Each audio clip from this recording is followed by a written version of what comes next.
एक गांव में रोहन नाम का एक लड़का रहता था।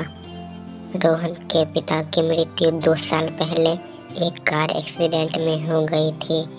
तब से रोहन अपनी माँ के साथ रहता था। माँ रोहन का बहुत ख्याल रखती थी।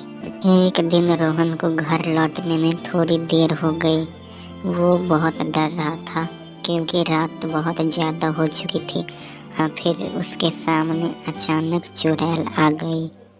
तभी रोहन ने देखा कि चुड़ैल एक लड़की को मारकर उसकी ही तरफ घूरकर देख रही थी। रोहन वहां से भागने लगता है। कुछ देर बाद वो अपने एक दोस्त के घर पहुंचता है। हे सोनू, मेरे पीछे चुड़ैल पड़ी हुई है। तुम मेरे मम्मी को फोन करो, वो एक तांत्रिक को लेकर आएंगी। रोहन, तुम घबराओ नहीं, मैं अभी फोन करता हूँ। हेलो आंटी, रोहन के पीछे एक चुड़ैल पड़ी है, आप मेरे घर के पास जल्दी आ जाइए। तुम दोनों वहीं रहना, मैं एक तांत्रिक को लेकर आती हूँ। क्या हुआ बेटी, तुम इतना घबराए हुए क्यों हो? बाबा, मेरे बेटे के पीछे एक चुड़ैल पड़ी है, आप मेरे साथ जल्दी चलिए। चुड़ैल, तू इस बच्चे को क्यों मारना चाहती है? इसने तुम्हारा क्या बिगाड़ा है?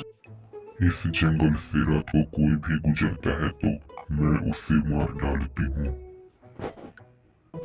चुड़ैल जी, आप मेरे बेटे को नहीं मारिए। आपका भी कोई बेटा होगा, अगर उसे कोई मार देगा तो आपको कैसा लगेगा? लेकिन तुम्हें मेरा एक काम करना होगा।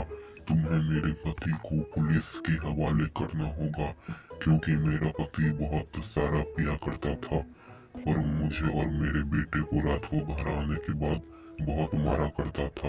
इसीलिए मैंने एक दिन आत्महत्या कर ली और मेरी आत्मा भटकती रहती है और मेरे बेटे को भी वो भी बहुत मारा करता है शराब पीकर। मेरे पति का घर तुम्हारे गांव से ही कुछ दूरी पर है। तुम मेरे बच्चे का भी ख्याल रखना। हे उठ, सो क्या रहा है, जल्दी उठ। अरे पुलिस मेरे घर में। सर, मैंने क्या किया? आप लोग मेरे घर क्यों आए हैं? तू अपनी पत्नी सीमा को भूल गया क्या? रात को कौन शराब पीकर आया करता था और उससे मारा करता था। एक दिन उसने तुम्हारी वजह से आत्महत्या कर ली तो तुमने उसके लाश को किसी जंगल में दफना दिया।